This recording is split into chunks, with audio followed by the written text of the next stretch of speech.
sujet passionnant, le pouvoir d'achat des Français et l'accession à la propriété. On va en parler aujourd'hui avec Stéphane Fritz, qui est avec nous, président de Guy Hockey Immobilier. Bonjour. Bonjour, merci d'avoir accepté notre invitation. Henri Buzy-Cazot, qui est avec nous aussi, président fondateur de IMSI. Merci. On dit IMSI, c'est plus facile. Voilà, c'est ça. Olivier Mirguet, bonjour, journaliste à Bonjour. la Tribune, est également avec nous. Et Jean-François Rinfray, vous êtes directeur général adjoint du Crédit Agricole de Lorraine. Bienvenue, messieurs. Bonjour. Et si on commençait par cet observatoire, vous avez mis en place un observatoire justement sur l'immobilier. Aujourd'hui, est-ce que vous pouvez nous en parler, nous déchiffrer un petit peu ce que vous avez retenu? Alors l'observatoire a déjà expliqué ce que c'est. L'observatoire, il est sur les prix affichés, donc il récupère l'intégralité des sites, en ce compris PAP, sur les prix affichés. Et bien sûr, il est corrigé par nos transactions, parce qu'on fait 32 000 transactions au national. C'est corrigé par nos transactions, et donc ça donne quand même une tendance. Une tendance, vous savez ce que c'est. C'est une moyenne, c'est les pieds dans le four, la tête dans le frigo, donc ça donne une tendance, notamment par ville, par région, et c'est un peu ça sa force. Et sur France, aujourd'hui, l'observatoire de transactions donne un plus 2,8 en chiffres aujourd'hui. Pour les prix mètres carrés, pour les prix mètres carrés. Et en loc, plus 6% sur les prix de location. Donc là, on constate qu'il y a une augmentation des prix. En moyenne sur toute la France, vous l'avez dit, il y a des disparités. Parfois, c'est en fonction des quartiers, on en parlait tout à l'heure. Un petit mot justement sur ce que vous constatez sur le terrain, Stéphane, par rapport aux besoins des Français, à la demande. Aujourd'hui, la demande des Français, ce qu'on retrouve sur le terrain, on a passé une année difficile. Fin 2023, on était pratiquement à moins 30. On a été à moins 17 dans le premier trimestre 2024. Moins 1 sur le deuxième trimestre. Et aujourd'hui, on sent une reprise, les taux baissent. Donc on sent une dynamique, en clair. On sent une dynamique, mais elle est somme toute légère. Les agences immobilières ont perdu leur trésorerie ou une bonne partie. Ceux qui en ont encore peuvent avoir des rebonds assez importants. Ceux qui n'en ont pas, ça se remet en place et assez doucement. Olivier Mirguet, vous êtes journaliste à la Tribune. Merci d'avoir accepté notre invitation. Bonjour. Petit état des lieux aujourd'hui du marché, vu d'un journaliste aujourd'hui qui traite cette actualité assez largement. Donc dans le Grand Est, il y a de grandes disparités de richesse entre les différents territoires, ça on le sait. Il y a une richesse qui est concentrée sur la bande frontalière, qui va de la Belgique au Luxembourg, à l'Allemagne et à la frontière suisse du côté de Bâle. Sur ce secteur-là, il y a malgré tout des incertitudes au niveau de l'emploi. Il y a de grands employeurs qui menacent de mettre en place des plans sociaux.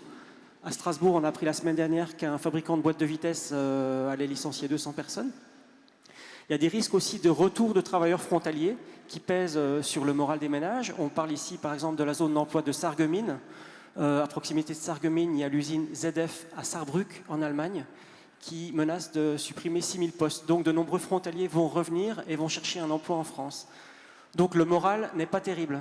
Ça se traduit déjà par la consommation de choses toutes simples. Dans l'agroalimentaire, j'ai rencontré la semaine dernière un brasseur, une grosse brasserie en Alsace, la brasserie Météor, qui m'expliquait que la consommation de bière avait chuté parce que depuis 3-4 ans, le prix des demi avait augmenté sous l'impulsion de la montée de la qualité. Et tout d'un coup, paf, on arrive à un goulet d'étranglement et les gens se serrent la ceinture pour leurs dépenses d'alimentation. Donc là, on constate une baisse du pouvoir d'achat global des Français. Henri, on parle du logement dans cette table ronde, justement de la place du logement dans la vie des Français, alors que ce soit pour la location ou pour un achat, un remboursement de crédit. Justement, comment évolue ce logement dans la vie des Français ? Bon, il y a une première chose à dire, c'est que on a mesuré peut-être la seule vertu de l'inflation, de la poussée d'inflation depuis quasiment 2 ans, même si ça s'agit, on a mesuré le problème de pouvoir d'achat par rapport au logement grâce à l'inflation. Il a fallu que les taux d'intérêt explosent, que cette variable soit modifiée dans l'équation. Finalement, c'est pas grand-chose. Bon. Et puis, ils ne sont pas arrivés à 10%. Certains ont dit, mais on les a connus à 8, à 10. Mais ils ont quadruplé. Partant de 1 à peu près, ils ont quadruplé et très soudainement. Et là, Stéphane a donné un chiffre, on a perdu un tiers du marché. On a perdu un tiers de nos compatriotes qui n'ont pas pu suivre. Ça veut dire quoi? Ça veut dire que l'équation, elle est extrêmement fragile. Et on s'est accommodé depuis 30 ans, bien pesé, de la cherté tendancielle des prix des logements. On s'est accommodé de ça. Et notamment dans les 15 dernières années, parce que les taux ont été très bas, l'accès au crédit assez aisé, les banques étaient partantes. Et alors, voilà, on s'est dit, ça va finalement. En 2 ans, on a perdu 30% du marché, mais on a perdu près de 60% des primo-accédants, c'est-à-dire les plus fragiles, les plus jeunes, qui n'ont pas d'épargne, etc., sont sortis. C'est une véritable catastrophe. Et cette question d'effondrement du pouvoir d'achat, on peut mesurer son acuité chez les ménages français à un sondage qui est sorti hier, commandé par vos confrères et vos consoeurs de BFM à ELAB. On a interrogé les Français sur 10 items en leur disant sur quoi pensez-vous que le Premier ministre et son gouvernement vont devoir faire porter l'effort et avec une politique de rupture, c'est-à-dire changer les choses. En numéro 3 arrive le pouvoir d'achat. Sur 10 items, et les autres sont solides, il y a de l'environnement, il y a l'éducation, il y a la sécurité. On est sur le pouvoir d'achat. Et bien sûr, derrière le pouvoir d'achat, il y a le logement. Parce que ce qui est formidable, c'est que quand vous interrogez les Français, en fait, ils parlent de logement, mais en 7e, 8e, 15e position. Ils ne réalisent même plus que l'érosion du pouvoir d'achat, c'est un logement trop cher. Le reste à vivre, lorsqu'on a payé son logement, qu'on est accédant à la propriété dans ce pays, il est extrêmement faible. Et ça affecte la croissance du pays. Il y a quelques économistes qui ont l'audace de le dire. Le logement, combien il pèse aujourd'hui? Si vous êtes non accédant, c'est-à-dire vous avez remboursé votre crédit, l'INSEE nous donne les chiffres, ça pèse 7,9%, moins de 8%. Ça va, c'est digeste. Bon, et donc quoi, vous pouvez continuer à vivre. Si vous êtes accédant, il y a un banquier avec nous, déjà, on vous concède 35% de taux d'effort. Vous êtes bien au-delà. Vous payez un déménagement, vous payez un emménagement, des meubles, etc., etc. Vous êtes très souvent à 40%, et pour les plus fragiles, à 50 et 60%. Qu'est-ce que vous voulez faire avec ça pour vivre ensuite et faire tourner la machine économique? Donc c'est un véritable cancer. Et quand je dis qu'on s'en est accommodé, il y a des pans entiers de la politique qui ont été abandonnés, et le plus important d'entre eux, il a été cité par Julien Denormandie tout à l'heure, je trouve que c'est ce qu'il a dit le plus important, c'est l'aménagement du territoire. Il a aussi été un ministre de l'Agriculture, c'est l'aménagement du territoire. Et les Français sont en train de nous montrer, pour 2 raisons, parce que la qualité de vie, elle n'est pas dans les 11 métropoles. Elle s'est affaiblie dans les 11 métropoles. C'est pas facile de vivre dans les métropoles. Les Français nous disent, les villes moyennes, ça nous plaît. On est dans l'une d'entre elles ici. Les territoires ruraux, ça nous plaît. Et pourquoi on a fait monter les prix? Parce qu'on a concentré la population, 80% des Français, dans 20% des territoires depuis 30 ans. Il faut un meilleur équilibre des territoires, ça c'est le remède absolument majeur. Après, il y en a d'autres, je pourrais en citer d'autres, mais le vrai secret, il est là. La production, bien sûr. Oui, mais ça impacte de gros changements. Alors, c'est un grand changement, mais on voit bien que les politiques, parce qu'elles ne vont pas s'interrompre, celles-là, quelles que soient les ruptures, elles nous disent on veut réindustrialiser notre pays. Oui. Elles nous disent les entreprises, il n'y a pas de représentant du MEDEF ou de la CPME à ces tables rondes, mais ça pourrait. Il y a eu un patron de CCI, Fabrice Junter. Qu'est-ce qu'il constate, ces corps consulaires? Ils constatent que les entreprises, elles aussi, veulent s'établir. Alors là où il y a de la place, si on est une gigafactory, il faut des hectares entiers. Alors on va à Dunkerque, par exemple, 3 gigafactories. Dans les 2 ans, vont arriver 16 500 ménages. Il n'y a qu'un problème, on ne sait pas où on va les loger. Il y en a peut-être 1 millier qui seront déjà logés, qui sont des Dunkerquois. Les autres, ils viendront de l'étranger ou des autres régions. Main-d'œuvre très qualifiée. On ne sait pas où on va les loger. Donc le vrai problème aujourd'hui, c'est de se dire, pour les entreprises, pour les ménages qui ont une envie d'ailleurs, pour les étudiants qui se forment, je suis président d'école, je ne peux pas oublier cette catégorie-là. Même chose, il faut quand même voir que vous avez un projet pédagogique sur 2 aujourd'hui, enseignement supérieur, qui est abandonné par le jeune, c'est-à-dire il est pris dans une école, une université qui lui plaît, alors il habite Metz, il est pris à Lyon, il est pris à Toulouse, et puis il n'y va pas, parce qu'il cherche logement, il cherche quand il est admis, donc il se met à chercher en juillet, août, septembre, octobre, il n'en trouve pas. Un seul chiffre, Bordeaux, c'est une grande place universitaire. J'ai aidé la semaine dernière, je suis fier de l'avoir fait, et je ne suis pas très fier du résultat, parce que je pense que j'ai obtenu un coup de fil. J'ai appelé une grande enseigne de l'administration de biens et de la transaction, l'un des leaders français, je ne citerai pas. C'est quelqu'un en plus qui est dans la profession que j'ai aidé, pour sa fille. 9 logements à louer dans cette enseigne, qui est l'une des 3 plus importantes de France, et qui est numéro 2 à Bordeaux. 9 logements à louer, tout type confondu, 866 demandes. Voilà. Donc moi, ce que j'ai fait, je ne peux pas en être fier. J'ai obtenu un coup-de-fil. Voilà. Parce que les dossiers sont à peu près tous de même qualité. On en est là. C'est-à-dire qu'on n'a absolument pas eu le souci de se dire où les logements vont-ils être à proximité des écoles, à proximité des entreprises. Quelles entreprises vont-elles pouvoir s'établir à tel endroit? Ça, c'est le cancer. Et je pense que les politiques à venir, c'est là-dessus qu'elles doivent mettre le paquet. Vraiment. On va faire réagir, en l'occurrence, notre invité Jean-François Rinfret, qui est avec nous, directeur général adjoint Crédit Agricole de Lorraine. Donc on entend forcément un mot qui claque, c'est le mot intérêt. Voilà, c'est comment aujourd'hui la banque accompagne ses clients sur l'achat. Aujourd'hui, les taux d'intérêt explosent. Est-ce que on va arriver en tout cas à une stabilité ou une baisse un petit peu, oui. Ouais, alors je suis pas un expert économique, mais je vais vous donner ma vision sur ce point-là. D'abord, répondre à ce qui a été dit, qui est très juste, c'est vrai que le poids de l'immobilier dans le pouvoir d'achat des Français est extrêmement important. Pourquoi? Parce que d'abord, et nous on le voit, c'est le premier poste, dans l'accompagnement de nos clients, c'est que c'est un projet de vie. Et les Français rêvent encore majoritairement d'être propriétaires. Ça, c'est un point qui est important, qui explique ce poids extrêmement important. Le deuxième point aussi, c'est que dans la constitution de leur patrimoine, le patrimoine immobilier joue un rôle extrêmement important. C'est encore 62% du patrimoine des Français qui est un patrimoine immobilier. Pourquoi? Parce que si on regarde depuis 30 ans, depuis 33 ans, ce patrimoine, il a crû de 390%, alors que les salaires ont progressé de 59 ou 60% et le PIB a progressé de 60%. Donc on voit qu'il y a toujours cet attrait et l'élément extrêmement important d'aller chercher ce bien immobilier. Alors l'impact, c'est que ça joue énormément dans le pouvoir d'achat.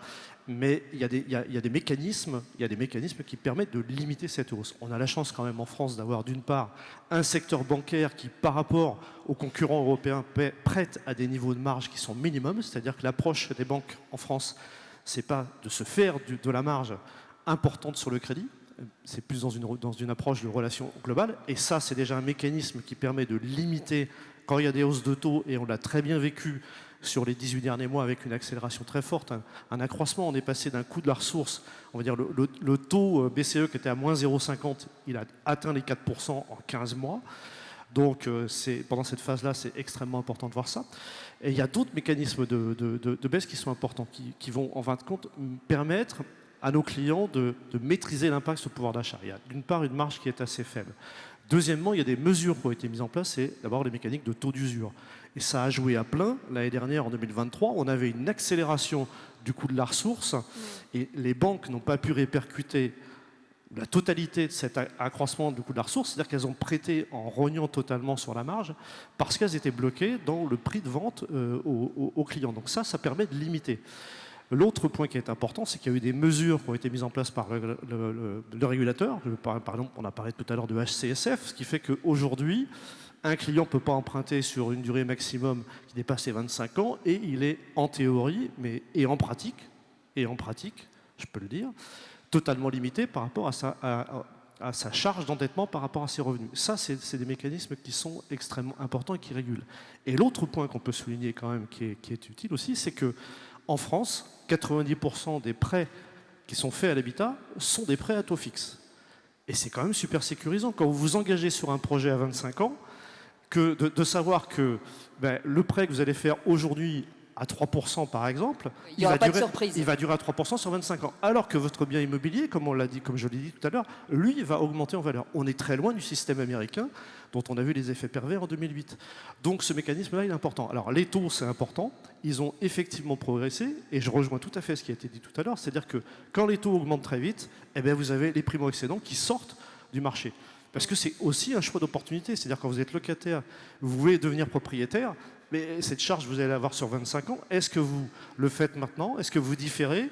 Ou est-ce que même vous remettez en cause votre projet? Et il y a 30 à 40% de projets habitat en moins qui ont été financés par les banques sur les 18 derniers mois. Donc l'impact a été très fort. Stéphane Fritz, est-ce que ça crée un embouteillage? Forcément, on a moins d'argent, donc on va rechercher une surface plus petite. Et donc, du coup, il y a une prépondérance de surfaces aujourd'hui qui sont en pénurie? On ne vous entend pas. Pardon, des surfaces plus petites où forcément le pouvoir d'achat immobilier aujourd'hui a été grévé par l'augmentation des taux, on le dit, mais les salaires, par l'inflation et également la vie chère, on a parlé des énergies, beaucoup plus chères aujourd'hui, qui rendent tout beaucoup plus cher, le panier moyen aujourd'hui est plus important. Donc en fait, ce qui reste pour l'immobilier, ça a forcément fait sortir un certain nombre de gens de l'assiette, des gens finançables. Donc oui, ça a créé pas un bouchon, c'est une contraction plutôt. Ça a plutôt créé une contraction. Après, il faut se rappeler quand même que, on arrive d'une augmentation des prix extrêmement forte ces dernières années, ça c'est la première chose. La deuxième, c'est qu'on avait un volume de transactions, puisqu'on parle à des agents immobiliers. Je veux bien faire macro et parler du pouvoir d'achat, mais on s'adresse à des agents immobiliers. On a eu une contraction de marché extrêmement forte, mais par contre, il y avait eu une envolée en après-Covid qui était forte. Qu'est-ce qui s'est passé? Les 5 éléments aujourd'hui qui font la transaction, c'est les mutations, les décès, les divorces, les mariages, les enterrements, c'est un peu ça. Et les naissances, pardon. Aujourd'hui, la période Covid, elle a boosté les décès. Rappelez-vous cette situation d'hôpitaux embouteillés, les divorces. On en rigole un peu, mais c'est le vrai drame pour le coup. Mais les divorces, à chaque fois, c'est une vente et 2 achats derrière, ou 2 locations. Donc tout ça, ça a boosté artificiellement notre marché. C'est de là où on arrive en ce moment, quand on sent un peu cette difficulté. Argent pas cher, transactions pleine balle, on faisait des plus-values. Il faut savoir que vous en parliez tout à l'heure, sur les locataires, il y a 50% des locataires qui veulent être propriétaires. 73% d'entre eux ont besoin d'un crédit. La première chose, et ça c'est une nouveauté pour le coup, avant on voulait faire des plus-values avec l'immobilier. Aujourd'hui c'est constituer un patrimoine, c'est-à-dire coffrer quoi. C'est ça l'idée. Donc aujourd'hui la volonté d'un achat, c'est plus de faire une énorme plus-value 7 ans ou 8 ans plus tard, ce qui était un peu le marché un peu fou que nous avions vécu tous ensemble. Aujourd'hui c'est déjà, et ça reste toujours intéressant d'acheter, même si c'est pas partout pareil, aujourd'hui la vraie volonté des Français, notamment des locataires dont on parle, c'est pouvoir constituer un patrimoine et c'est toujours plus intéressant de capitaliser que de louer. Et justement, vous parlez des locataires. Une étude vient de tomber, une étude signée Meilleur Taux, justement, qui montre en fonction des villes si ça coûte plus cher de rester locataire ou de devenir propriétaire. Parce que c'est pas forcément pareil partout. Est-ce que vous avez quelques chiffres L'étude Meilleur Taux, voilà ce qu'elle dit. Elle dit qu'à Paris, pour pouvoir rentabiliser son emprunt, enfin son achat, il faut 29 ans. Voilà. À Metz, puisqu'on est à Metz, l'année dernière il fallait 6 ans, aujourd'hui il faut 9 ans. 9 ans donc pour rentabiliser son achat. Pour rentabiliser l'achat, pour que ce soit plus intéressant d'acheter plutôt que louer. Donc en clair, à Paris, vous l'avez compris, c'est pas intéressant d'acheter, dans l'absolu, si on faisait ce calcul-là. Et on a encore des zones dans lesquelles il est plus intéressant d'acheter 1 an et demi seulement après. Donc c'est vraiment intéressant d'acheter. Je pense à Mulhouse, là où on a notre grosse agence d'ailleurs. On a une belle agence là-bas et qui cartonne en plus, qui est bien la première du réseau. Et à Mulhouse, c'est toujours intéressant aujourd'hui d'acheter. 1 an et demi après, aujourd'hui, c'est plus intéressant que de louer. Voilà. C'est ce que dit l'enquête. Olivier Merguet, est-ce qu'aujourd'hui les aides sont suffisantes justement pour aider ces petits portefeuilles à l'accès le gouvernement sortant, juste avant la dissolution, le gouvernement sortant de Gabriel Attal avait proposé d'augmenter les aides, tous azimuts d'ailleurs, y compris l'exonération de frais de notaire. Tout de suite, les présidents de départements dont les finances dépendent des frais de notaire, des frais de notaire indirectement en fait. Les présidents de département ont eu les poils qui se sont dressés sur les bras, disant que vont devenir nos finances à nous. C'est-à-dire si on accorde des exonérations aux primo-accédants, je crois qu'il était prévu d'exonérer les primo-accédants jusqu'à 250 000 €, dites-moi si c'est exact, les finances des départements auraient immédiatement plongé. Donc derrière, l'action sociale, l'action pour les collèges, le transport scolaire, etc. auraient été en manque de financement. Donc les aides publiques, il faut bien prendre dans la poche de l'un pour donner à l'autre. Et dès qu'on touche à une aide, on doit, dans les finances publiques, regarder où on prend. Et quand on parle, je rebondis sur ce que vous dites, de quoi parle notre président quand il évoque un marché perfusé aux aides publiques, Henri Buzicazo? Oui, alors le sujet, il est plié. Hein. Le président de la République a été insultant sur l'immobilier et sur des générations d'hommes publics et de femmes publiques qui l'ont précédé, qui ont fait quoi? Je raccroche ça à mon propos et à notre propos précédent. Qui ont trouvé des antidouleurs pour que les ménages puissent continuer à trouver un logement en location. Ça s'appelle l'APL, ou en accession, ça s'appelait l'APL accession. Quand il est arrivé, il l'a sucré. Bon. Pourquoi il y a eu des aides? Parce que sans cela, les ménages ne s'en seraient pas sortis. Parce que les prix étaient trop élevés. Je rajoute un chiffre, on n'est pas loin de pays où les choses ne se passent pas pareil. Il faut en France, en moyenne, 6 années de revenus nets d'un ménage pour acheter un logement. Alors, ce n'est pas pareil à Mulhouse et à Paris, hein, c'est une moyenne. En Allemagne, c'est 3 années. Bon. Donc, ce mal, on ne s'en est pas occupé, pas davantage M. Macron. Donc, il y a un problème de prix. Il y a un problème de prix, et dire que c'est perfusé, vous enlevez les perfusions, c'est comme à l'hôpital. Hein. On peut les enlever, parce que ça coûte très cher à l'hôpital aussi. Hein. Vous allez voir le taux de mortalité dans les chambres d'hôpital. Bon. Ce n'est pas sérieux. Mais quand je dis que le sujet est plié, on n'a plus d'argent. Donc je le dis ici aux professionnels qui sont là, je suis venu de Paris pour vous annoncer une très mauvaise nouvelle. Non mais ouvrez les yeux, ouvrez les oreilles. Je faisais un débat il y a 2 jours avec des députés des 3 grands blocs, des spécialistes de logement. Anna Higlemeur n'a pas dit l'inverse. Nous n'aurons rien. Je vous le dis, et je voudrais me tromper, et si on a un peu quelque chose, j'en serais évidemment heureux. Mais notre budget, il fait 37 milliards d'euros. Là-dedans, il y a le Pinel, les aides au logement, etc. Moi, je vous fiche mon billet qu'on va encore nous en piquer 3-4. Donc, ce n'est pas là-dessus qu'il faut miser. Il faut miser sur de l'innovation pour faire baisser les coûts de construction et le coût des terrains, voire des mesures autoritaires. Il y a des promoteurs ça veut dire des investissements énormes. Oui, il y a des promoteurs qui sont favorables au plafonnement du prix du foncier. Voilà, je le dis très clairement. Et c'est des libéraux, mais on ne peut pas continuer comme ça. Il faut simplifier, ça a été dit aussi par le ministre tout à l'heure, par Julien de Normandie, alléger les procédures, etc. Sortir des coûts de logement à moins 15%. C'est l'objectif.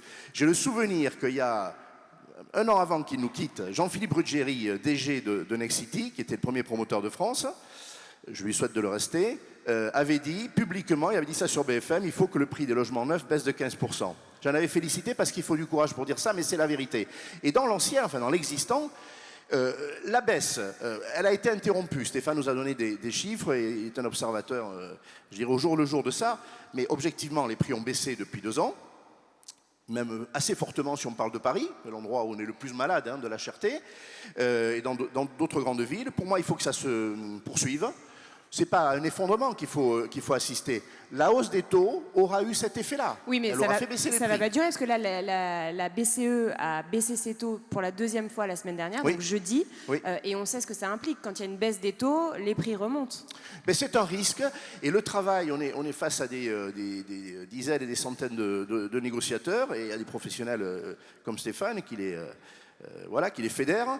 Le travail du négociateur, il est microéconomique. Moi, ce que j'entends quand même aujourd'hui, quand je parle avec des négociateurs de terrain, qui n'ont pas d'arrière-pensée politique, ils vous disent, moi, quand j'arrive à conclure une transaction, c'est quand même que j'ai obtenu du propriétaire un effort, encore aujourd'hui. Un effort de 2, 3, 4 points. Donc c'est les propriétaires qui vont devoir faire des efforts. Bien sûr, les propriétaires font de la résistance.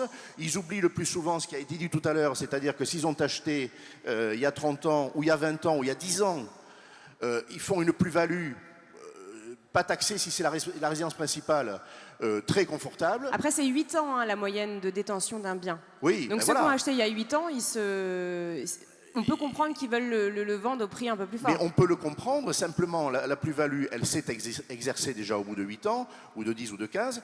Mais je veux dire, quand on est propriétaire, c'est légitime, mais les négociateurs font un travail là-dessus extrêmement difficile, complexe, qu'il est plus facile de faire avec un mandat exclusif, d'ailleurs, je le signale. Parce que voilà, on peut être tenté autrement de dire moi je vais vous le vendre plus cher. Non, il y a un prix de marché. Mais pardon, ça veut dire que je reviens sur le débat d'avant, ça veut dire qu'il faut encadrer la spéculation à ce moment-là, si je vais dans votre sens. Ce qui se passe en pratique, là quand je parle de négociation, je ne parle pas d'autorité administrative. Ça, je pense que ça doit s'exercer sur les terrains. Très clairement, le ministre Kasbarian, dans un projet de loi qui est tombé, proposait un droit de préemption majoré pour les villes, etc., sur les terrains. Il y a des choses à faire sur les terrains. Il faut inverser la fiscalité sur la détention pour faire en sorte que les ménages les vendent plus vite et qu'autrement ils soient plus imposés. La taxation de la plus-value est un mécanisme anti-spéculatif.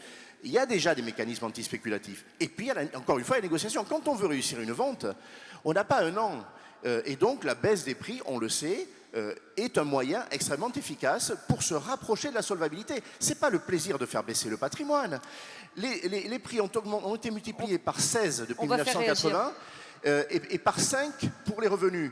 Donc il faut se rapprocher de la solvabilité des ménages. Les banquiers donnent un coup de main, mais avec le coût de la ressource qu'ils ont.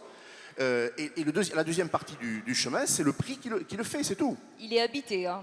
C'est passionnant. Stéphane Fritz, quand vous entendez ça, la réaction forcément de l'homme de terrain?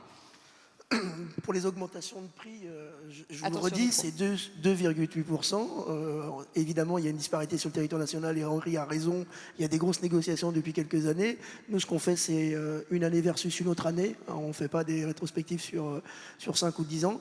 Seulement, quand on parle de baisse de prix, on parle de baisse de prix derrière des hausses extraordinaires depuis ces 5 ou 10 dernières années. Quand on fait aujourd'hui un focus, c'est plus 2,8, ça c'est une réalité. Maintenant, on parle des professionnels de l'immobilier. Oui, c'est la nouveauté, il faut bosser. C'est-à-dire qu'il faut travailler maintenant, c'est nouveau, parce qu'on vient de 5 ou 6 années où on n'avait pas encore rentré le bien dans la machine pour communiquer dessus. On avait juste le mandat, le truc était déjà vendu. Vous vous souvenez de ça pour les plus anciens, c'est il y a 4-5 ans. Donc oui, aujourd'hui, il faut convaincre des vendeurs. Oui, c'est un peu notre boulot, hein, accessoirement. C'est la raison pour laquelle on est payé 10 000 balles en moyenne, hein, quand même, hors taxe. Donc c'est pas neutre. Donc évidemment, il faut travailler, évidemment qu'il faut convaincre. Évidemment qu'il y a des négociations en ce moment parce qu'il y a moins d'acheteurs. Elles sont disparates sur le territoire national. Il y en a moins sur des biens d'exception. J'ai encore des plus 12% à Antibes. On a encore sur la côte atlantique, de la même manière, quand on est proche de la mer ou proche de la montagne ou avec une belle vue dans Paris, des augmentations de prix à 2 chiffres. Et c'est pas la réalité quand vous êtes à Nevers, à Laval ou à Guéret, et j'aime beaucoup ces villes, mais c'est moins vrai parce qu'on a moins envie d'y habiter. Sur ce que disait tout à l'heure Henri, ce qui est intéressant, on dit on veut aménager le territoire. C'est quelque chose de long terme, quoi. Enfin, quand ils vont s'y mettre, il va se passer du temps, quoi. Attendre des politiques, je te rejoins, on n'a jamais rien attendu des politiques et c'est pas ce qu'on va faire aujourd'hui. Nous, on fait déjà notre job. En revanche, là où je m'inscris un peu en faux, c'est qu'il nous faut aujourd'hui, à court terme, assez rapidement, libérer la demande. Et c'est le Pinel. Pourtant, moi, je suis un fervent défenseur du fait qu'il ne faut pas donner des aides dans l'ancien parce que ça se retrouve toujours dans le prix. Donc, mais là, je me dis que de l'autre côté, comme il n'y a plus de moyens à l'État, et c'est un peu ce qu'ils disent tous, pour le coup, ils sont unanimes, on peut les croire, il va falloir trouver des moyens. Et les moyens, c'est inciter les gens à venir investir. Parce que l'investissement du particulier, il est extrêmement fort et il booste la dynamique. Mais si vous lui donnez pas du Pinel, bah, il n'y viendra pas. Déjà, donc c'est ça le sujet. Donc ça, c'est pour du court terme. Et sur du long terme, je te rejoins, avec une petite différence. Les gens, ils n'ont pas envie d'habiter là où il n'y a pas de centre stratégique qui soit économique, les hôpitaux, culturels, là où il y a les écoles, là où il y a les infrastructures. Les gens, ils habitent pas là. Un environnement à retravailler. Donc il y a un vrai dogme à construire, peut-être un peu plus vertical, pourquoi pas, mais là où ça se passe, et là pour le coup on aura du moyen terme et pas du long terme. L'aménagement du territoire est partout sur le territoire, en ce compris dans le plateau des Mille Vaches en centre-France, je suis d'accord. Mais enfin, on sera mort, quoi. Hein. Alors justement, vous avez dit libérer la demande. On va demander à Jean-François Rinfret, le prêt, le crédit immobilier en fait partie. Vous représentez les banques. C'est vrai qu'il y a eu vraiment les robinets du crédit qui ont été coupés. Hein. Ah oui, vous me dites non? Non, pas du en tout. 2022, 2023, c'est ce qui s'est passé. C'est une question d'interprétation, c'est pas du tout la mienne. Un chiffre qui est important, je vous dis d'abord tout à l'heure, c'est le projet de vie de chaque ménage. Et deuxièmement, si vous prenez un bilan de banque traditionnel, 60% du bilan à l'actif des banques, c'est du crédit immobilier. Donc c'est un moteur extrêmement important. Troisième point qui est important, quand vous travaillez avec des clients particuliers, vous avez une occasion unique de tisser une relation sur une durée de 20-25 ans avec un client, c'est au moment de son projet habitat. Donc, quand ils ont un bon profil. Mais ils ont Banque Universaliste, par exemple, comme le Crédit Agricole, on a doublé le PTZ pour essayer de faciliter, pour éviter que les primo-accédants sortent du marché. Donc pour vous dire qu'on s'intéresse à tous les clients. Mais ce que je veux dire, c'est que c'est un projet, le prêt habitat est un produit tellement concurrentiel, tellement important dans la construction de la rentabilité de la banque, que de toute façon, les banquiers, on se bat sur la place pour récupérer le maximum de dossiers de crédit habitat. Parce que c'est des nouveaux clients, en fait. Parce que c'est des nouveaux clients et surtout on va les garder pendant 20 ou 25 ans. Donc ce sujet-là de l'effort que font les banques pour faciliter la demande, il est indéniable, indiscutable. Et par rapport à ce que vous disiez tout à l'heure, c'est pareil, bonne nouvelle ou mauvaise nouvelle. De toute façon, à chaque fois qu'il y aura une baisse, les banques, une baisse du coût de la ressource, feront leur maximum pour la répercuter à leurs clients, parce que c'est pour les banques une question de survie dans le paysage concurrentiel. C'est incontournable. Donc c'est une très bonne nouvelle pour les emprunteurs.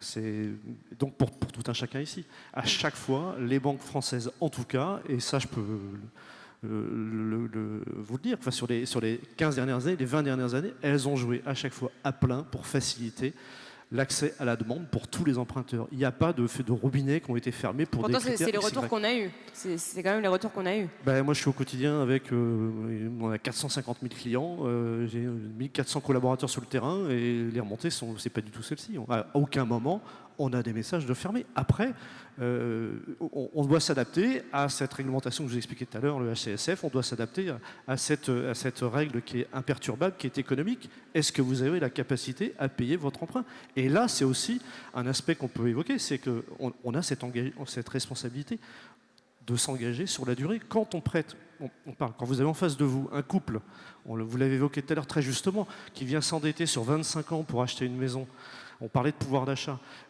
Ok, on va figer le taux sur 25 ans, mais c'est quoi notre action sur le produit? On ne peut pas sur ces produits, ces revenus. Donc, or, il y a des accidents de la vie qui vont être multiples. Or, il y a des besoins qui vont évoluer pendant 25 ans. La responsabilité, elle est forte parce que cette charge de 35% du revenu, elle va durer sur 25 ans.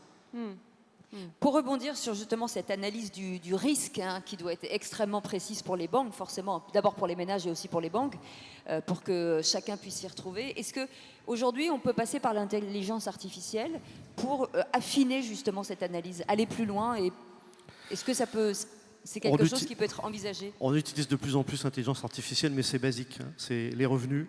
Généralement, ils sont massivement salariaux et les charges. Et là, même en regardant la consultation du compte, on les a facilement. C'est extrêmement facile. C'est super facile. Vous pouvez rentrer le tissu industriel, vous pourrez rentrer après pas mal de paramètres d'anticipation que nous, humains, n'avons peut-être pas non plus. Non, après, je vous disais, c'est tellement concurrentiel que votre client, quand il veut acheter un bien immobilier, que ce soit à Hayange ou à Laval, où on le disait tout à l'heure, à Saint-Pourçain-sur-Sioule, de toute façon, vous avez 5 partenaires bancaires en face de vous et vous faites votre possible pour embarquer le dossier. Une petite réaction peut-être, Henri, sur ce qui vient de se dire, justement, sur le positionnement des banques. Bon, déjà, non, mais je veux le dire, c'est pas pour faire plaisir à notre invité, enfin à l'invité de Cédric Lavaux, mais on a pris le meilleur élève de la classe. Donc c'est... Non mais... Si vous voulez, c'est... Merci pour le Crédit Agricole. Merci. Bon, le Crédit Agricole, c'est le premier prêteur immobilier de France. Vous avez presque 33% de part de marché. Voilà. Donc déjà, ça prouve votre engagement. Sur tous les territoires, vous êtes un acteur de l'aménagement du territoire, très clairement. Et bien de la réflexion sur ces sujets. Moi, je suis dans un think tank sur les ruralités. Eh bien, il y a l'un des dirigeants de votre maison. Voilà, donc je sais l'intelligence qu'il y a. Et effectivement, vous avez sans doute été les plus attentifs à ne pas couper de la primo-accession les ménages français. Et après, il y a les critères du HCSF. Et là, je voudrais quand même dire aussi que ces critères, on les a pourfendus. Mais sérieusement, quand vous êtes à 35%, je l'ai dit tout à l'heure, à l'entrée du problème, à 35%, est-ce qu'il faut vous laisser entrer à 40, 45 et 50 ? Unitairement, pourquoi pas ? Parce que la question du reste à vivre, évidemment, elle est importante. Et que si un ménage gagne 20 000 € par mois, ouais, bon, ça existe, eh bien, allez, s'il en met 40% dans le logement, il va encore pouvoir bien vivre. C'était une proposition de loi d'ailleurs de Lionel Causse. De Lionel Causse, bon. Donc on pourrait imaginer assouplir un peu, et il y a eu d'ailleurs une poche, 20% de la production sur laquelle les banques peuvent discrétionnairement se dire, bon, là on a un ménage, allez, on y va, on se met à 37, 38%. Pas à 50, mais enfin 35%, le problème, il est dans le prix. Et alimenter le tonneau des Danaïdes, c'est-à-dire dire, mais attendez, on va prêter, peu importe, à 70%, si le ménage le veut, après tout, on ne va pas le contrarier. Nous, bon, on gérera le risque s'il y en a un, mais les prix, et ce que disait Stéphane est tout à fait juste, toute aide, mais c'est vrai aussi de l'accès au logement, est récupérée par le producteur et par les prix. Il faut arrêter ça. Il faut arrêter ça, tout simplement. Moi, je ne suis pas candidat à une augmentation encore des prix dans les proportions qu'on a eues depuis 15 ans. Donc, de ce point de vue-là, les critères... Il y a un point sur lequel les critères, ça rejoint aussi le propos de Stéphane, il faut qu'on ait plus d'investisseurs. Eux aussi ont été divisés par deux, c'est-à-dire les ménages qui achètent un logement pour louer. Quand on ne peut pas acheter, et à Paris, non, on ne peut pas acheter, l'essentiel des ménages qui y travaillent, on loue. Bon. 60% des copropriétaires dans les grandes villes, ce sont des bailleurs. C'est-à-dire que les locataires font la majorité des habitants des grandes villes. Il faut qu'on ait une offre locative, et même dans les villes moyennes. Ceux-là aussi, ils ont été divisés par deux parce que les critères du HCSF les ont pénalisés. Et là, je trouve que ce n'est pas admissible. Quand on sait qu'on va avoir un revenu complémentaire avec le loyer, il faut que ce soit mis dans l'équation. Et ce Oui, parce que point-là, c'est il doit pas mis être dans revu. l'équation, enfin c'est pas mis de la même manière. Ouais. Stricto sensu, après les banques, sur l'enveloppe qu'elles ont, peuvent dire, bon, monsieur Untel, c'est un client fidèle, etc. C'est souvent le cas des investisseurs. Mais autrement, on dit, monsieur, quels sont vos revenus? Il dit, mais je vais avoir un loyer en plus, puisque je fais un investissement. Ah, attendez, ça c'est un autre sujet. Et là, il y a un truc qui ne va pas. Voilà, on a perdu 50% des investisseurs dans l'ancien, comme dans le neuf. Alors, le neuf, c'est la fin du C'est moins Pinel. 40% dans le neuf, je crois. Non, Oui, c'est ça, mais une forte proportion. Mais là c'est le Pinel qui est en cause, la fin de la défiscalisation. Dans l'ancien, ce n'est pas la fin de la défiscalisation, il n'y en a pas, il y a le statut de déficit foncier. C'est le problème de l'accès au crédit chez les banquiers, même au crédit agricole. Sur la transmission, l'héritage, par exemple, Stéphane Fritz, aujourd'hui, la transmission d'un bien à ses enfants fiscalisés, là aussi, il faudrait peut-être éviter ou en tout cas alléger cette fiscalité. Non. Ok. Bon, aujourd'hui, la transmission, non, enfin, je ne suis pas favorable, moi. Après, je peux entendre qu'on y soit favorable. Il y a un moment donné, la redistribution, elle fait du bien aussi. Sur les Mais conditions aussi, d'achat. c'est l'accès aussi au logement pour une jeune génération. Oui, mais pour les jeunes générations, la transmission, qu'elle soit fiscalisée, je trouve ça normal. Il n'y a pas de, c'est pas le patrimoine. Il y a un moment donné, c'est fait graduellement déjà. Quand vous avez beaucoup, vous donnez beaucoup, et quand vous avez un peu, vous donnez un peu. Donc, je trouve ça pas déconnant, quoi. C'est très de gauche, je suis désolé, mais je trouve ça pas déconnant. En revanche, ça sur ce risque que dit, de continuer en tout cas avec le oui, nouveau oui, Premier ministre. c'est pas là que ça se loge. Aujourd'hui, quand on veut donner de l'argent, là aujourd'hui on parle d'aide. Et on dit non, on ne peut pas aider, donc on ne peut pas défiscaliser, mais c'est sur un projet qui va avoir lieu, qui n'aura pas lieu si vous ne l'aidez pas. Donc moi je suis un chef d'entreprise, je mets du pognon là où je vais en récupérer. Et donc on demande à l'État, puisque vous n'avez pas d'argent, ben, au moins défiscaliser, et ça va faire tourner la machine. Un logement acheté ou un logement construit, parce qu'on a aidé l'investisseur et ça va aider aussi à la location. Donc cette machine-là, ils l'ont arrêtée dernièrement. Ils l'ont maltraité, ils l'ont arrêté. On a eu une vraie contraction de marché. Ce qu'il arrive aujourd'hui, c'est que l'État, il n'y a plus d'oseille qui rentre. Hein. C'est ça le sujet. Hein. Et que la TVA, il lui a manqué à Mme Hidalgo 500 millions, ne serait-ce qu'en frais de... Alors, on a perdu 15 milliards l'an dernier en droits de mutation à Les titre meilleurs onéreux sont qui les ne sont chiffres pas que moi. rentrés. Moins 5 milliards en droits de mutation, moins 6 milliards en TVA, et puis des accouskis, il y a d'autres taxes, hein, on ne va pas les énumérer. On a perdu 15 milliards l'an dernier, ça tombe bien, c'est la somme que va devoir chercher le futur ministre de l'économie, on dit même qu'il va devoir en trouver 25. Mais moi j'en ai trouvé 15 déjà, nous en avons collectivement trouvé 15 si on relance la machine. Si vous deviez, chacun à votre tour, le gouvernement va être nommé rapidement, en tout cas on espère. Si par exemple vous deviez demander une mesure immédiate dans le cadre du pouvoir d'achat, ce serait quoi? Peut-être le plafonnement des loyers dans les grandes villes. Ça a été testé sur des agglomérations comme Lille avec des résultats qui étaient mitigés. Mais poursuivre dans ce sens-là, je ne sais pas ce qu'en pensent les agents immobiliers, mais moi je trouve pour le pouvoir d'achat, plafonner les loyers dans les villes, c'est pas mal. Non, Alors pas là, d'accord vous n'allez non pas plus. vous faire que des amis. Non, c'est pas ça. Ça parce que je suis pas de la profession. Non, c'est pas, on va être d'accord sur le sujet. Le fondement même de cette idée-là, il est bienveillant. Il est plutôt bienveillant, mais ça a un effet contraire. C'est qu'une prime aux riches. Tout à l'heure, il l'a très bien dit, Henri. Quand vous avez un logement à la location et vous avez 90 candidats, vous croyez que le bailleur, il va prendre quel candidat? Celui qui a les parents qui prennent 15 000 balles par mois ou le gars qui arrive des cités? Donc en fait, à Paris, l'encadrement des loyers, ça sert à rien si à faire en sorte que celui qui a de toute façon l'argent et qui peut payer, va payer moins cher. Donc ça n'a pas de sens. Aujourd'hui, il faut laisser la dynamique se faire. Merci beaucoup Stéphane Fritz, président de Guy Hockey Immobilier. Merci beaucoup Henri Buzicazo, président fondateur de l'IMSI. Merci beaucoup Olivier Mirguet, journaliste à la Tribune, et merci beaucoup Jean-François Rinfret, qui est directeur général adjoint Crédit Agricole de Lorraine. Vous pouvez les applaudir, merci beaucoup.